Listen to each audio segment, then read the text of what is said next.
What's going on, everybody? Sean Daniel from Guitar Control here, and today we're going to talk about arpeggios.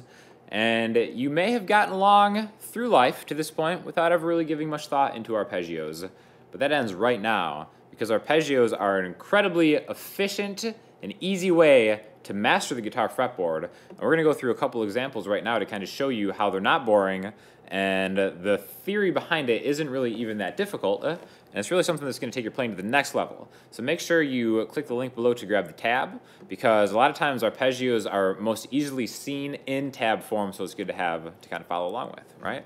So basically, what is an arpeggio? An arpeggio is when you play a chord one note at a time. Oftentimes they're played ascending, going up, descending, going down. One of the probably most common examples of an arpeggio, like let's take a C major chord, is just playing this chord one note at a time.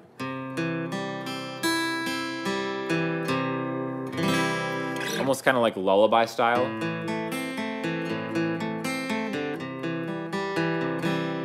Again, it's a cool sound. I always thought that's what an arpeggio was, and it kind of bored me after a while. Put me to sleep. That's why lullabies are arpeggios, right? But that's actually not, in my opinion, the best way to think of arpeggios on the fretboard.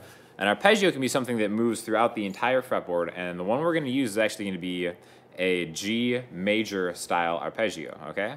So now where these come from, all come from the major scale pretty much. So if you don't know what the G major scale is, this is going to be the first thing on the tab sheet below.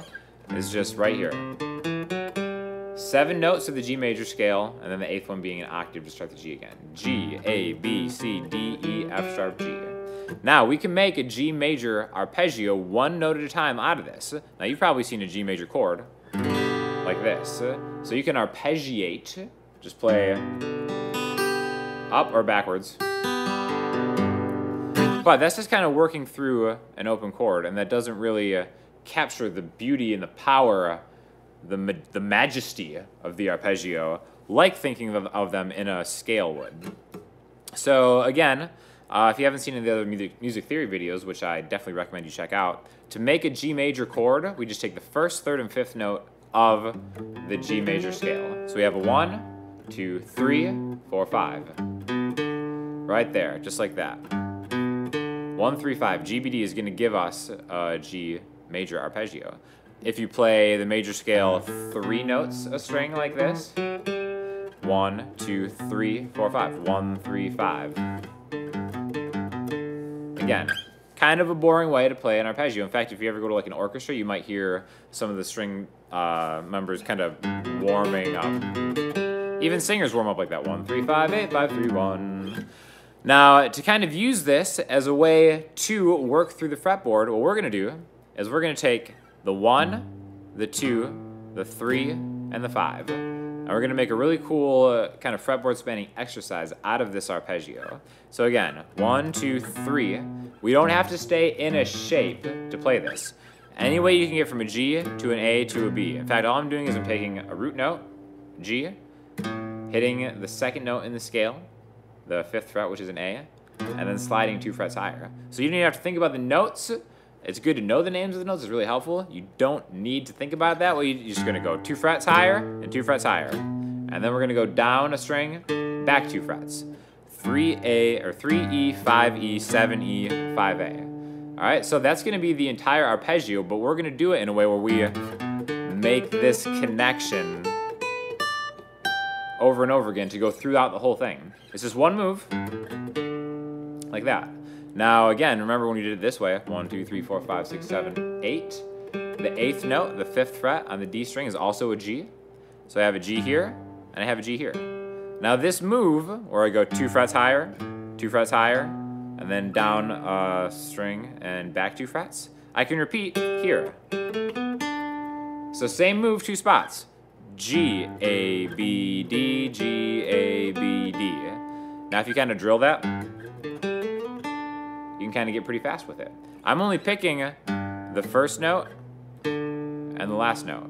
1st, hammer, slide, last. You can pick all of them if you want.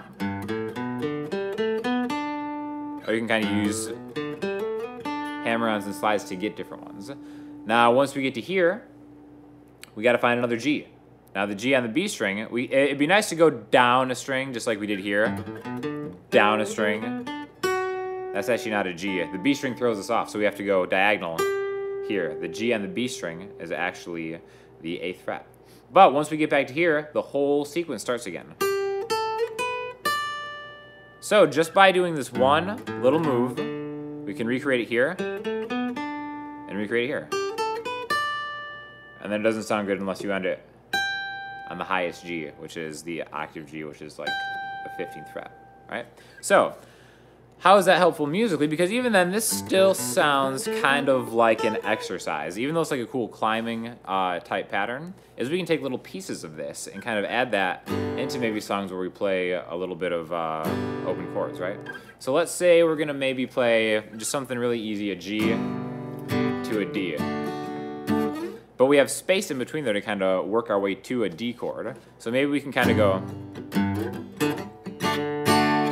All that I did right there is I was still thinking in my head that little move I did to get me to the B, the third, the major third of this scale. And kind of just by adding that little slide into a higher part of the neck and coming back into a D chord, it kind of created a little bit more excitement than just G.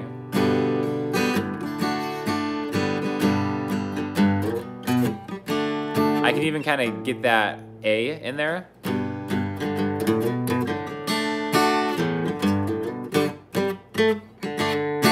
I'm just taking pieces of that arpeggio that I've drilled and I know really well and kind of incorporating it into it. Now another thing, maybe if I'm playing like a D bar chord down here, even on an electric guitar, something like that, I can work my way all the way up to this spot, because remember when we did this, where I'm ending is right in the area of this. So maybe if I want to get it to a D bar chord down here, I can kind of take this into here, all because I'm kind of using arpeggios as a roadmap to where I'm going, okay? Now, I also want to do that, and again, this can be used in any single chord. You don't have to do it as far as like this one goes all through from the low E string to the high E string. We can do this on a C chord. Just as like little pieces of it. So again, my root note is here, a C. Any major chord you can do this with. You can go the root, the second, the third. The exact same shape. And then just remember you have to compensate for the B string when you get to the B string. But as far as like especially the first octave of it goes, that's just a G to a C. C, D. You can make it sound arpeggio style like that. You can make it sound more musical by breaking up those intervals. Instead of playing 1, 2, 3, 5, 8, or 1, you can go from like a...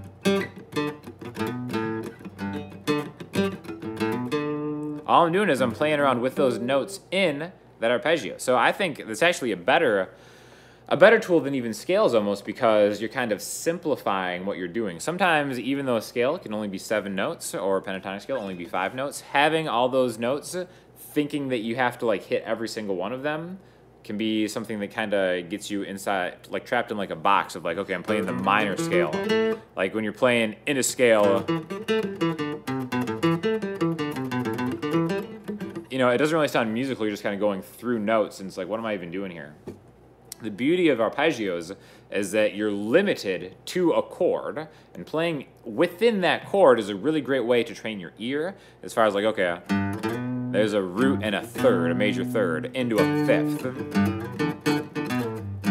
And kind of like just having that structure of, this is a chord, I know these notes sound good together. People have been playing these notes together, these 3 notes, 4 notes, for hundreds of years. How am I going to get creative within that? Is like a really cool thing to start experimenting with. So, we've got this one fretboard spanning major arpeggio, and I also want to do a minor one to go with it. So let's go to everybody's favorite minor chord, A minor chord. It's just an A, a C, and an E. And again, if we take like the A minor scale, which is going to be on that sheet too, 5E, 7E, 8E, 5A, 7A, 8A, 5D, 7D. we can arpeggiate that by grabbing the first, the third, the fifth, and the eighth. So the only difference between major and minor is that third. If we had a major arpeggio, all it would be 5 to 9 to 5. Minor is 5 to 8 to 5 to 7 to 7. I think I might have said that wrong, but yeah. So minor chords are the exact same thing as major chords, but with a flat third. Flat just means going one lower, right? So here's major third, minor third. That's the only thing that's different between these two, and that actually makes a huge difference in the class of the chord, how it sounds compared to other stuff, etc., etc. So the cool thing about this is we can take, just like we did before, where we have 2 frets, and then just maybe one more, like that. So we've got the 1, 2, flat 3. Same deal. Or something that I like to do with minor chords is actually take the root note and slide a minor third up. So that's going to be the one that we're going to use as an example right here. Root note, slide a minor third.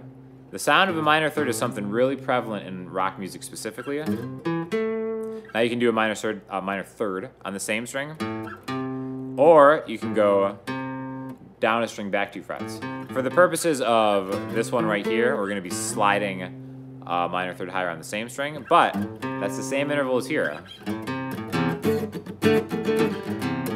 Really, the sound of a minor third is like prevalent all throughout rock music. Once you do this a lot, you'll start hearing minor thirds everywhere. It's awesome. So we're going to take the root note, slide into a minor third, grab the fifth, 1, 2, 3, 4, 5, which is really just, I'm going from 5E to 8E to 7A. Get that move down first. And then after you have a handle on that, and you can pick it too, but I'm sliding it down a string. And then from there we can do the same thing. We can slide and go back. Again, the fingers that you use isn't really important. If you want to, you can kind of keep the integrity of the scale shape and go index, pinky, ring, index, pinky, ring, pinky, slide, just like that. However you want to get comfortable with it, because I think in a practical, real-world setting, jumping into an arpeggio like that, or some kind of like minor run, has a lot to do with context, like where you are in a song, etc., etc. Like maybe if you're playing like a C major chord here, wherever the song ends up bringing you, and you want to do an A minor run, maybe the best way to do that is thinking about this A here, and then running from there. So in this case, if I'm coming from this spot, I'm thinking with my ring finger, get to that A, slide a minor third, and then whatever fingers I have available will take over. All right? So practice it with a couple different fingering styles. Again, the fingers you use do not matter. Some fingers will will yield quicker results as far as like speed goes, but really just kind of like work all of them in there, because you never know where you're going to be coming from, where you kind of can get into it a little bit faster. So 3 octaves of this. If we start, let's start with my middle finger on the 5th fret of the E string. A, hit that minor third, go to the 5th. Down a string, start the next minor third, or the next minor third, the next A minor arpeggio. Back, there's that B string. We have to compensate for that, so now I'm on the 10th fret of the B string. From here, here's my root note again. Minor third, always 3 frets higher, down a string, and then I can end it on an A, which is 5 frets past the 12th fret, which is 17. So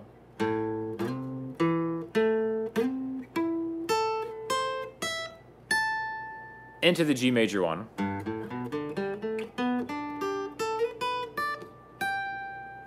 Again, there's a lot of different combinations you can make, but knowing how arpeggios are built, and that's just through the numbers of the major scale or the minor scale, if you want to look at it that way, scale degrees, as they're called. Again, this was just the 1, 3, 5, 1, 3, 5, 1, 3, 5, 1.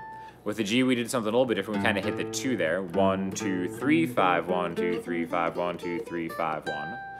Any combination of notes you can make an arpeggio out of. It doesn't have to be specifically major or minor chords. You can just take maybe the major scale, and maybe you want to do like a 1, 3, 7.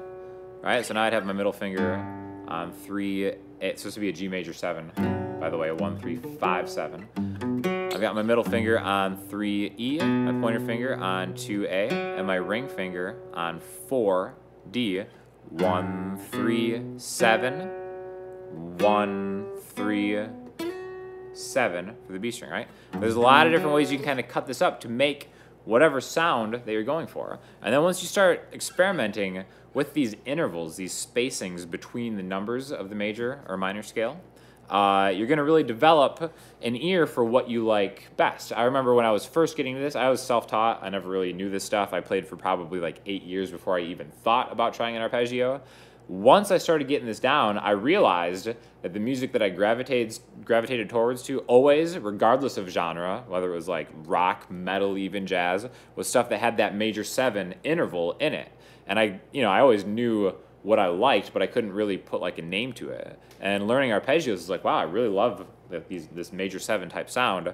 And now playing, I can identify what I like about it. And it's just kind of opened up my own musicality personally. So I definitely think that arpeggios are a super useful tool that you can really spend like a limitless amount of time kind of exploring. And I hope you like it. And definitely if you have any questions, hit us up in the comments and we'll get back to you as soon as we can. Thanks a lot. So if you learned a little bit about arpeggios, but your need for information in guitar playing has not been satiated, feel free to click any of these surrounding videos right now and kind of get a little bit more into the ever-growing journey of guitar exploration. So thanks a lot for watching, and I hope you check out some of the other videos too.